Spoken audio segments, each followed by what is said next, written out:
María de Los Ángeles Montiel, directora de Nova Recursos Humanos. ¿Cómo estás, María de Los Ángeles? Silvio Sacomani. Hola, ¿cómo estás, Silvio? Y Nicolás Morales. Muy buenas tardes. Nicolás Naves, te llamamos, te saludamos. ¿Cómo va? ¿Todo ¿Cómo bien? están? Bien, Muy bien, muy bien. ¿Ustedes? Todo tranquilo, todo en orden. ¿Vos? Bien, gracias a Dios, todo en orden. Bueno, me alegro mucho. Bueno, me gustaría que hicieras referencia a los imponderables en una entrevista laboral. Es decir, aquellos errores o actitudes que pueden dejarte fuera de un proceso de selección. Más allá de estar calificado, ¿sí? O contar con la experiencia para ese puesto.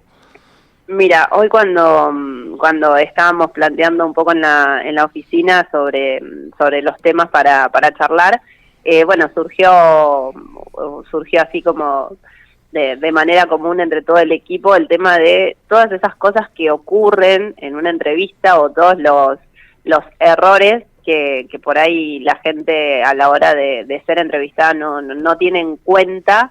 Y que pueden dejarte totalmente fuera del proceso por más que seas una persona calificada, por más que tengas experiencia, que te hayas formado para esa posición, pero bueno, llegado el momento de la entrevista, metemos la pata y por ahí ni siquiera nos damos cuenta, ¿no? Uh-huh. Eso se suele dar bastante, a veces porque la gente se pone nerviosa, hay veces que por una cuestión generacional, las generaciones más jóvenes no lo tienen en cuenta, pero bueno, hay varias cositas que los electores siempre solemos mirar, tener en cuenta, y bueno, lamentablemente hay veces que esas cosas nos dejan fuera de un proceso. ¿Y nos puedes dar un ejemplo? Sí, por supuesto, sí. Si podemos empezar a enumerar como primera medida el tema de la impuntualidad. Llegar tarde o llegar temprano a una entrevista, eso es algo que claramente no está bien visto y que de hecho te puede deshabilitar a la entrevista. Yo tengo colegas que directamente, si vos llegás 1 minuto, 5 minutos tarde, 10 minutos tarde, ya directamente no te entrevistan. No es nuestro caso, no es nuestra política, pero obviamente que marca un precedente. Y el hecho de llegar tarde claramente demuestra un desinterés por parte del candidato, y el hecho de llegar Hay irresponsabilidad también. Irresponsabilidad, falta de interés, no sé, son muchas las lecturas que se pueden hacer, pero eso es un pecado prácticamente imperdonable a la hora de tener una entrevista. Pero llegar temprano también implica impuntualidad también. Claro, mucha gente no tiene en cuenta que tal vez si a mí me citan a las 15:30 y yo llego a las 15, estoy interrumpiendo la entrevista de otro candidato. Yo cuando llego a la entrevista no sé con qué espacio dispone la empresa para que yo espere, no sé cómo son las instalaciones, no tengo ni idea, y a lo mejor lo que estoy haciendo es interrumpir el trabajo o la entrevista de otra persona que estaba citada antes que yo. Uh-huh, uh-huh. ¿Sí? Entonces el hecho de llegar anticipadamente, con mucha antelación, primero y principal, lo que demuestra es un estado de ansiedad poco manejado, y por otro lado el hecho de no pensar ni en otro candidato ni en el trabajo de el selector, la persona que está tomando la entrevista. Entonces ambas cosas son como un punto muy negativo. Bien. Otro punto negativo a destacar: tal vez yo llego a la entrevista en tiempo y forma, la entrevista anterior se demoró por alguna razón, tengo que esperar en la sala de espera, y sacar el celular es pecado mortal, ¿sí? Si yo tengo que estar esperando, lo que tengo que hacer es guardar silencio, prestar atención a qué es lo que pasa a mi alrededor, tratar de conseguir algún tipo de información de cómo trabaja esa empresa, ver si puedo tomar algún dato de la cultura organizacional que está a simple vista, pero sacar el celular es algo que está también muy, muy mal visto. Y ni hablar, si saco el celular, me pongo a ver videos con audio y empiezo a las carcajadas. No. Bueno, nos ha pasado, nos ha pasado, y no solamente a ¿sí? nosotros, sino que a otros colegas también. Hay gente que por ahí no tiene esa delicadeza, y no sé, viste como a veces pasa en el transporte público, que vos vas viajando y hay una persona con el celular a todo volumen. Sí. Bueno, eso también se ha dado en espacios de entrevista, y eso está totalmente fuera de lugar. Ahora, una falta de respeto total. Total y absoluta, y lamentablemente se ve mucho más de lo que se podría llegar a a pensar. O el hecho de aislarte, sacar auriculares, ponértelo y bueno, y estar en tu propio limbo totalmente ajeno a lo que pasa alrededor tuyo. Nos ha pasado también de que ha habido gente con auriculares y cuando los llamábamos para que pasaran a la sala de entrevistas, hasta que no le hacíamos seña o no le tocábamos el hombro, la persona estaba con el mundo. Y en ese momento, no no te dan ganas de decirle, señor, sí, por supuesto, dan ganas de decir un montón de cosas, dan ganas de decir un montón de cosas. Hay veces que uno dice, bueno, pero es simple sentido común, y bueno, para otras personas no es sentido común. Pero de todas maneras, ¿ustedes lo entrevistan igual? Sí, por supuesto, la persona ya se tomó el tiempo de llegar hasta el lugar, digamos, asistió a la entrevista, cumplió en parte con su parte, claro. Entonces, bueno, siempre se les da el espacio, pero, digamos, eso ya le quita un montón de puntos al candidato. Claro, es más, yo te diría que directamente lo descalifica. Te pongo un ejemplo, sí. En otro orden de cosas, Vamos a suponer que hay un puesto vacante, una vacante para la industria farmacéutica. Sí. Para un laboratorio. Yo te voy a hablar del tema porque fui visitador médico 18 años aproximadamente. El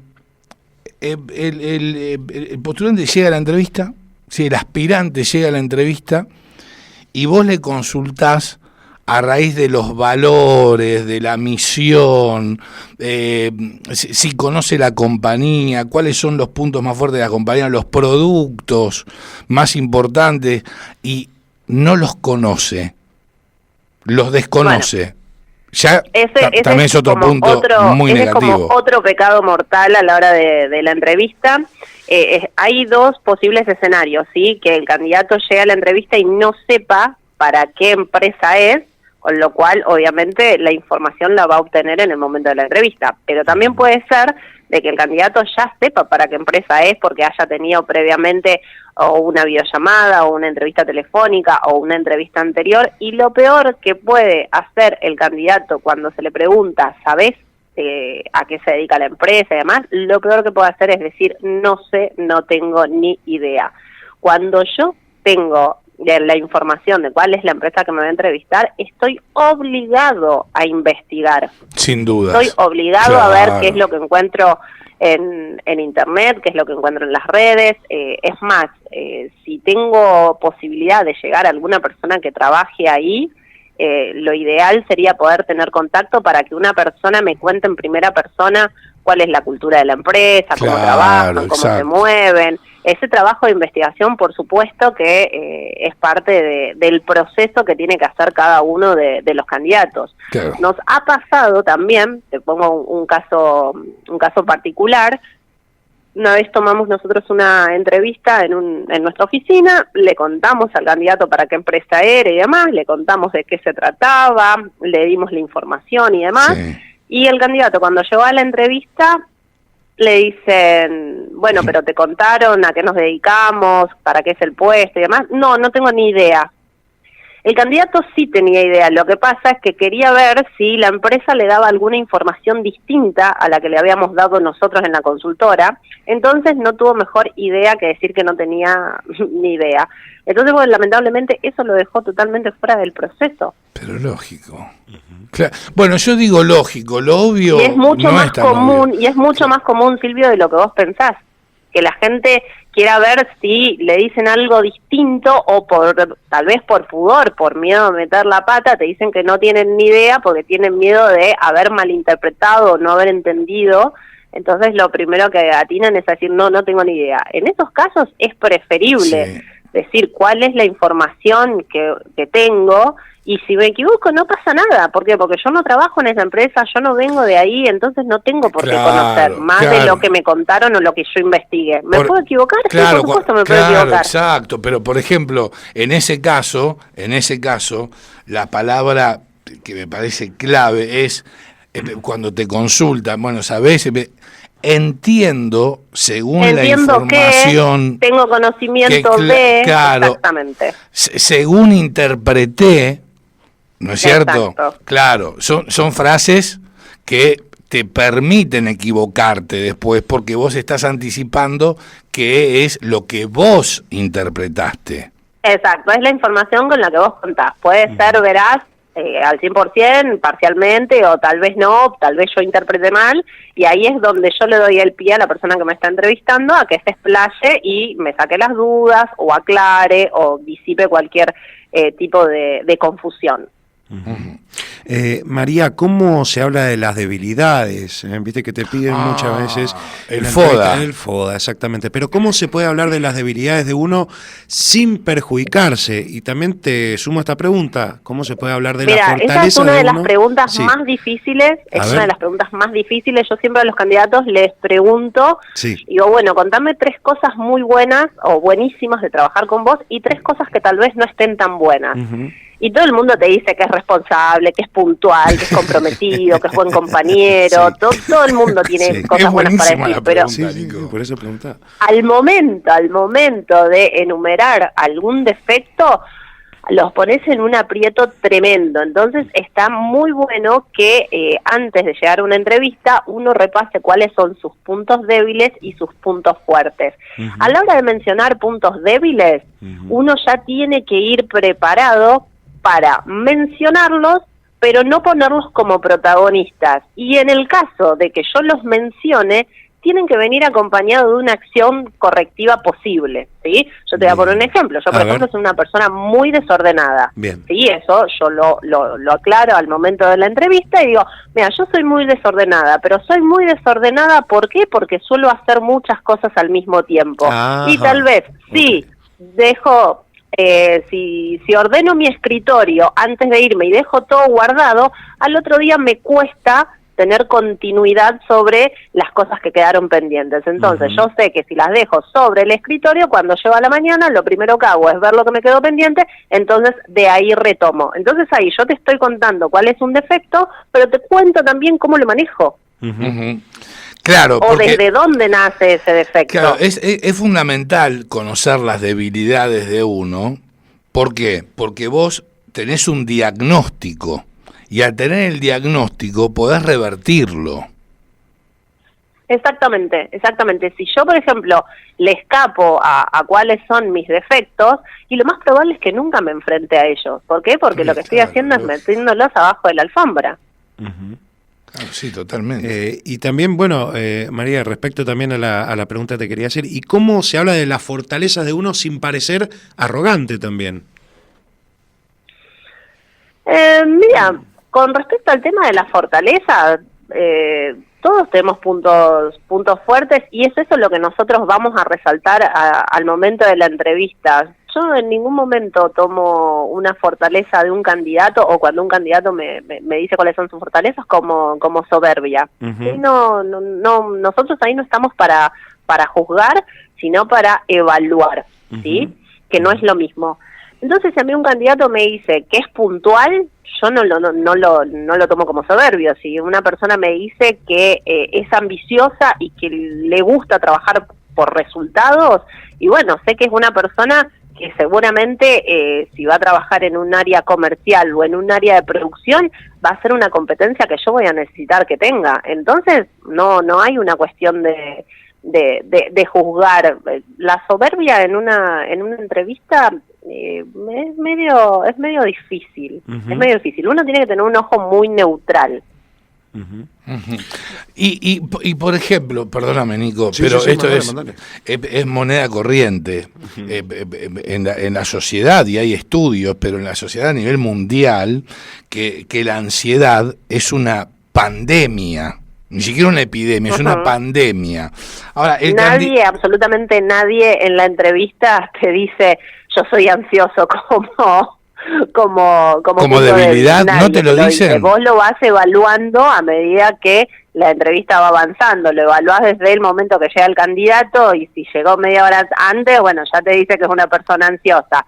Si vos ves que la persona no puede dejar de mover las manos, no puede dejar de mover las piernas, o le das una lapicera y está tiqui, claro. Claramente es una persona en la que le cuesta manejar la ansiedad, y así vos vas teniendo distintos indicadores. Sí, pero vos podés ser ansioso en algún orden de la vida y en una entrevista no, por ejemplo. Mira, los procesos de selección tienen distintas etapas y nosotros estamos hablando de la entrevista. Si yo soy ansioso, obviamente que a lo largo del proceso de selección, más tarde o más temprano, va a surgir. Y no existe posibilidad alguna de que yo como selector no detecte ningún rasgo de ansiedad al momento de recibir el candidato y entrevistarlo y que después sí me salga en el psicotécnico. Ahí está. Sí, porque en alguna parte, parte esa ansiedad va a aflorar antes de llegar a la evaluación psicotécnica. Viste que nosotros, y para cerrar, y te agradecemos mucho, fue muy jugosa esta entrevista, este diálogo realmente muy nutritivo. Viste que nosotros destacamos en nuestros videos, ¿sí?, las textuales de nuestros entrevistados. Y me parece que la textual, tirás de muchos títulos, pero la textual que nosotros destacamos es que en las entrevistas de Nova Recursos Humanos, en las entrevistas laborales, no juzgan, sino que evalúan a los candidatos. Exactamente. Realmente nos pareció muy interesante. Mira, muchas veces la gente viene con miedo, en especial las personas que por ahí están accediendo a sus primeros pasos en el mundo laboral, o como hablamos en la oportunidad anterior, las personas que durante mucho tiempo estuvieron ligadas a un mismo puesto, a una misma empresa, y por ahí tienen que salir a buscar trabajo después de muchos años, no saben cómo manejar esa ansiedad, o tienen miedo, o tienen vergüenza y demás. Entonces, también me parece que es rol del entrevistador brindar los medios para que esa persona se sienta a gusto, se sienta cómoda. Para que vos te des una idea, nosotros generalmente las entrevistas no las hacemos en una mesa o en un escritorio, las hacemos en un living. ¿Para qué? Para que la persona se sienta más relajada, se sienta más distendida. Siempre tratamos de hablar de igual a igual, y las veces que he tenido gente muy nerviosa, yo siempre le digo lo mismo. Hacé de cuenta que nos tomamos el cocó desde Roca a Neuquén, venimos por ruta 22 a Paso de Hombre, y que ya estamos aburridos, entonces nos pusimos a charlar entre nosotros y vos me contás de tu vida.